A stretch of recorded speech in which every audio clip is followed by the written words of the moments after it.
Ma'am Eli, makahadlo kaayo ang panahon karon. Siging gabagyo. Way undang-undang. Human sa kabagyo. Sundan na po og laing bagyo.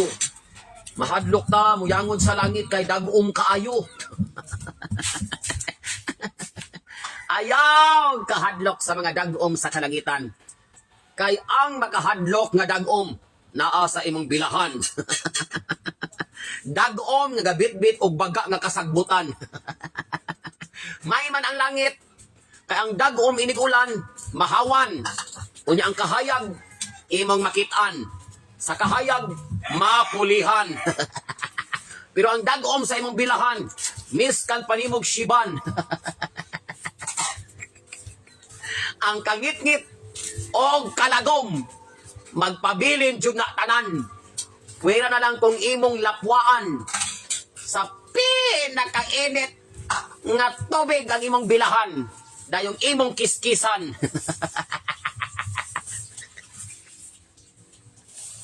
Mamurag baboy nga gilapwaan kaysa balhibo panang tangan.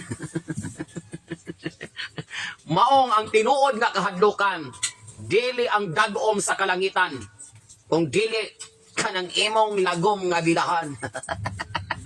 May man ang dagom kay ulanray gidaladala, inigbundak mawala na.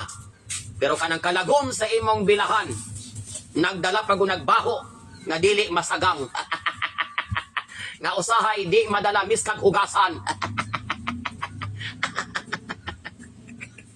Bahalag bubuag muriatik ang kabaho mosokol sa katanan. Ang kabaho murag polusyon sa tibuok kalibutan. Munay ginaingon, ayaw kahadluki ang dagom sa kalangitan.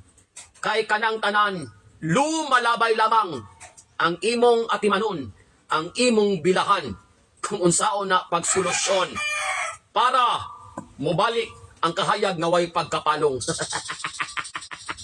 Kay ang bilahan murag na igag anuos. Pirti ka itom ang pangagian.